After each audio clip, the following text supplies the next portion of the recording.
Question है the oxidation state of chromium in CrH2 6Cl3 CrC6H6 twice and K2CrCn twice, oxide twice, peroxide once and ammonia respectively are।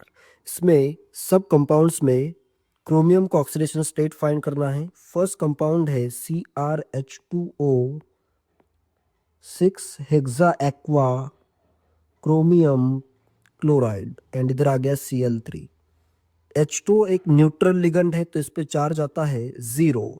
तो इधर Cr का अगर X है तो इस 6 वाटर का होगा 0 × 6 एंड क्लोराइड का आता है -1 × 3 एंड ओवरऑल चार्ज इस पे कितना है 0 है। तो यहाँ पे X आ जाएगा +3।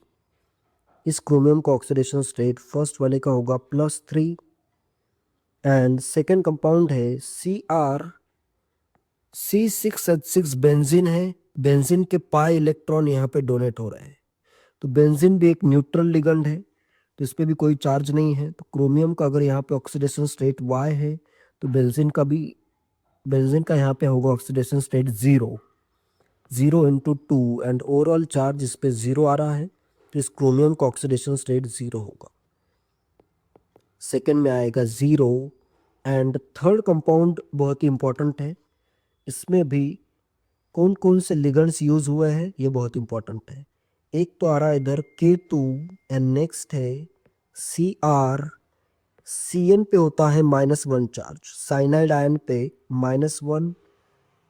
सिर्फ ऑक्सीजन मतलब ये ऑक्साइड आयन है और इसके 2 यूनिट लिए हैं। O2 मतलब नॉर्मल O2 नहीं, ये पेरोक्साइड आयन होगा, O2 2- होगा।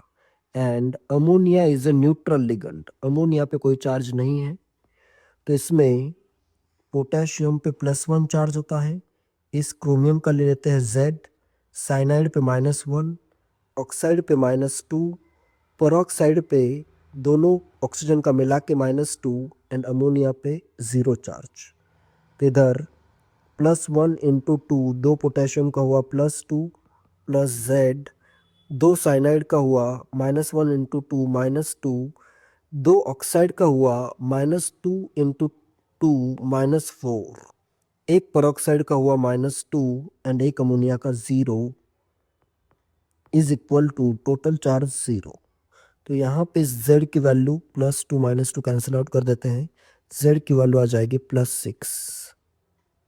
तो यहाँ पे इस लास्ट वाले क्रोमियम का ऑक्सीडेशन स्टेट होगा +6। इसमें ये इंपॉर्टेंट है कि ये सिंपली ऑक्सीजन लिखा है तो ये ऑक्साइड है एंड अगर O2 लिखा है तो ये पर ऑक्साइड है या पेरोक्साइड भी पढ़ सकते हैं, पर ऑक्साइड आयन। तो आंसर होगा +3। Answer is +3 0 and +6, third option is the answer.